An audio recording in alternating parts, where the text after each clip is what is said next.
নিচে এসে নিজের রুমে শুয়ে পড়লাম, কিন্তু কিছুতেই ঘুম আসছে না। আচ্ছা, আমার কি রাফিনের কথাগুলো শোনা উচিত ছিল? রাফিন মনে হচ্ছে শুভর ব্যাপারে কিছু একটা বলতে চেষ্টা করছিল। হয়তো শুভকে আমার চোখে খারাপ করার জন্য ওর নামে খারাপ কিছু বলতো বানিয়ে বানিয়ে। শুনিনি, ভালোই করেছি। এত কিছু ভেবে শুধু শুধু রাত জাগার থাকার কোনো মানেই হয় না। তার চেয়ে বরং ঘুমিয়ে পড়ি। কালাপুর বিয়ে, অনেক কাজ। ঘুমিয়ে পড়লাম। ভোরে উঠলাম, উঠে ব্রাশ করে ছাদে গেলাম। গিয়ে দেখি রাফিন ফোনে কথা বলছে। ওর কথা বলার ধরন দেখে মনে হচ্ছে ও কারোর সাথে ঝগড়া করছে, কথা কাটাকাটি করছে। শুধু বারবার বলছে, তুই এত বড় বেইমানি করতে পারিস না আমার সাথে, তুই এটা করতে পারলি কিভাবে? যাই হোক, যার সাথে ইচ্ছা কথা বলুক, ঝগড়া করুক, তাতে আমার কি। আমি নিচে চলে আসছি, তখন একটা শব্দ দেখলাম। রাফিন ওর ফোনটা আছাড় মেরে ভেঙে ফেললো আর চিলেকোঠার দেয়ালের জোরে জোরে ঘুষি মারছে। ওর হাত থেকে রক্ত বের হচ্ছে। আমি দৌড়ে গেলাম। আমি বললাম, কি করছেন রাফিন ভাই? এটা মাথা খারাপ হয়ে গেছে নাকি? দেখেন তো কত রক্ত বের হচ্ছে। রাফিন বলল, ছাড়ো আমাকে, রক্ত ঝরলে ঝরছে, আমার তাতে তোমার কি? দূরে যাও আমার থেকে। আমি আর কোনো কথা না বাড়িয়ে উঠে এলাম সেখান থেকে। রাফিন বলল, সেজুতি দাঁড়াও। রাফিন দৌড়ে এসে জড়িয়ে ধরলো আমাকে। আমি বললাম, ছাড়ুন আমাকে, কেউ দেখলে খারাপ ভাববে, ছাড়ুন। আমি ধাক্কা দিয়ে রাফিনকে সরিয়ে দিলাম। রাফিন বলল, সেজুতি, শুভ তোমাকে কবে থেকে ভালোবাসে? আমি বললাম, ও আমাকে অনেক ছোট থেকে ভালোবাসে। রাফিন বলল, আচ্ছা সেজুতি, তুমি একটা কথা কখনো ভেবে দেখেছো? সেজুতি বলল, কি? রাফিন বলল, যে মানুষটা তোমাকে ছোটবেলা থেকে ভালোবাসে, সে তোমাকে সেই ছোটবেলা থেকে তোমাকে প্রপোজ করার আগ পর্যন্ত কতবার দেখেছে? তুমিও বা কতবার দেখেছো ওকে? আমি বললাম, আমি ওকে আপুর বিয়ের আগে একবার দেখেছিলাম, আর কখনো দেখিনি। রাফিন বলল, আচ্ছা সে যদি যে মানুষটা তোমাকে এতটা ভালোবাসে, সে তোমাকে না দেখে 10-15 বছর কীভাবে কাটিয়ে দিল? ভালোবাসলে এভাবে দূরে থাকা যায়? ভালোবাসার মানুষকে না দেখে? আর এমনটাও তো না যে ওর বাসা অনেক দূরে, ও তো কাছেই থাকে। সে যদি বলল, মানে সে যাই হোক, দেখুন আপনি একদম শুভ আর আমার মাঝে ঝামেলা পাকাতে আসবেন না। আমি নিচে আসার জন্য পা বাড়ালাম। রাফিন আবার বলে উঠল, তুমি কি কখনো খেয়াল করেছিলে আমি চলে যাবার পর থেকে তোমাকে কেউ ফলো করতো রোজ? সে যদি বলল, হ্যাঁ, ওটা তো শুভ ছিল।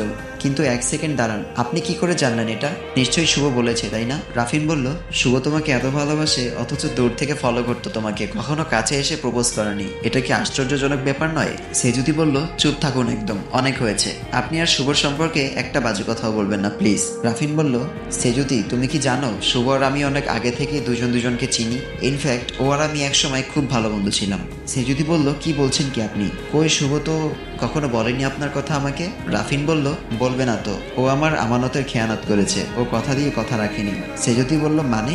রাফিন বলল, মানে আমি শুভকে বলেছিলাম। শুভ বলল, সেজুতি তুমি এখানে? আমি তোমাকে সারা বাড়ি তন্ন তন্ন করে খুঁজলাম, আর তুমি ছাদে। আমি বললাম, শুভ তুমি এত সকালে? শুভ বলল, কেন, আমার কি আসা মানা নাকি?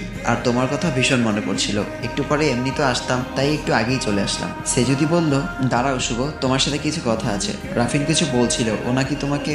শুভ বলল, ও সে যদি পরে শুনবে, এখন চলো তো, আপু ডাকছে নিচে তোমাকে। এটা বলে শুভ আমার হাত ধরে টানতে টানতে নিচে নিয়ে গেল। আর আমি পেছনে দাঁড়িয়ে থাকা রাফিনের দিকে তাকিয়ে রইলাম। আমি কেমন যেন রহস্যের গন্ধ পাচ্ছি। কিছু তো একটা আছে যেটা আমার থেকে গোপন করা হয়েছে, কিন্তু কি সেটা আমাকে জানতেই হবে। আমি নিচে গিয়ে, আপু তুমি আমাকে ডাকছো? আপু বলল, কই না তো। কিন্তু শুভ যে বলল।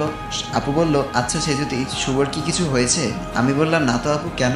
আপু বলল, শুভ একটু আগে এসে তোকে পাগলের মতো খুঁজছিল। বুঝলাম না ব্যাপারটা। যাই হোক, তুই কি পার্লার যাবি? চল রেডি হ। না আপু, আমি যাব না, তুমি মিহি আপুকে সাথে নিয়ে যাও। তোর আবার কি হলো? সে যদি বলল, কিছু না, আমি বাসায় রেডি হতে পারবো, যাও। আর এমনিতেও আমি কি পার্লার থেকে খারাপ সাজি নাকি? তাই বলে আমি একটু মুচকি হাসি দিয়ে সেখান থেকে চলে এলাম। আপু যেন কিছুই বুঝতে না পারে। আপু বলল, আচ্ছা ঠিক আছে। আমি নিচে যাচ্ছি, সাথে সাথে শুভ আমার হাতটা টেনে এক সাইডে নিয়ে গিয়ে আমাকে জড়িয়ে ধরে বলল, চলো না সেজুতি, আজকে আমরা আমাদের বিয়েটা সেরে ফেলি। আমি বললাম, কি বলছো, মাথা ঠিক আছে তোমার? শুভ বলল, কেন, ক্ষতি কি? রেজিস্ট্রিটা করে রাখি। আমি বললাম, আর তো মাত্র 1 মাস, এত তাড়াহুড়োর কি আছে শুভ? তাছাড়া আমি পালিয়ে যাচ্ছি না কোথাও, বুঝলে? শুভ বলল, রেজিস্ট্রিটা করে রাখলে সমস্যা কি? আমি বললাম, কি হয়েছে বলো তো শুভ, তোমার শরীর ঠিক আছে তো? ছাড়ো আমাকে, আর এখন এসব পাগলামি বাদ দাও, আমি রেডি হব। শুভ বলল, না, ছাড়বো না। হঠাৎ একটা কিছু পড়ে যাওয়ায় আওয়াজ পেলাম। তাকিয়ে দেখলাম আমাদের পেছনের দরজার পাশে ফুলদানিটা পড়ে আছে। দরজার পর্দাটা এখনো নড়ছে, তার মানে কেউ লুকিয়ে আমাদের কথা শুনছিল। আমি দৌড়ে গেলাম দেখার জন্য। গিয়ে দেখি রাফিন চলে যাচ্ছে। ও কেন শুনছিল আমাদের কথা? আমার কেমন যেন লাগছে, মাথায় কাজ করছে না কিছু। কিছু একটা চলছে যেটা আমি জানি না। শুভ বলল, কি হলো সেজুতি? আমি বললাম, না কিছু না, তুমি থাকো, আমি রেডি হতে যাব। শুভ বলল, আমিও যাব তোমার সাথে। আমি বললাম, মাথা ঠিক আছে তোমার শুভ? কেউ দেখলে কি ভাববে? আর আমি এবার কিভাবে চেঞ্জ করবো তোমার সামনে? শুভ বলল, ঠিক আছে, আমি তাহলে দরজার বাইরে অপেক্ষা করব।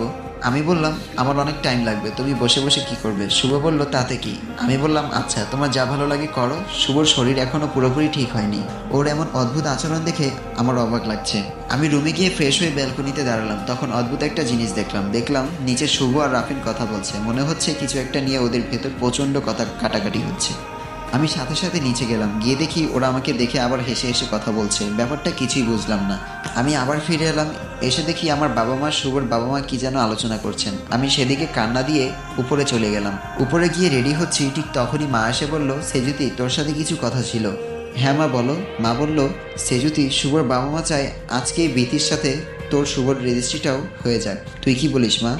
সেজুতি বলল, মা এই কথাটা শুভর বাবা মায়ের নাকি শুভর? মা বলল, যারই হোক আমাকে বলল ওর বাবা মা, এখন তোর কি মতামত তাই বল। আমি বললাম, মা আমি দরজার দিকে তাকিয়ে দেখলাম রাফিন মাথা নাড়িয়ে আমাকে না করতে বলছে। মা বলল, কি হলো, চুপ করে আছিস কেন, কিছু বল। আমি বললাম, মা আমি একটা জিনিস বুঝলাম না, এত তাড়াহুড়োর কি আছে মা? আর বিয়েটা কি ছেলে খেলা নাকি যে বললাম আর হয়ে গেল? দেখো মা আমি এভাবে বিয়ে করতে পারবো না। মা বলল, এটাই কি তোর শেষ কথা? আমি বললাম, হ্যাঁ মা। মা রুম থেকে চলে গেল, সাথে সাথে রাফিন রুমে ঢুকলো। রাফিন বলল, থ্যাংক ইউ সেজুতি আমার কথাটা শোনার জন্য। আমি বললাম, আমি আপনার কথা রাখার জন্য কিছুই করিনি, আমার যেটা ভালো মনে হয়েছে সেটাই করেছি। আপনি যদি ভেবে থাকেন আপনার কথা রাখার জন্য এমনটা করেছি, সেটা আপনার ভুল ধারণা। রাফিন বলল, সেজুতি তোমার সাথে কিছু কথা ছিল।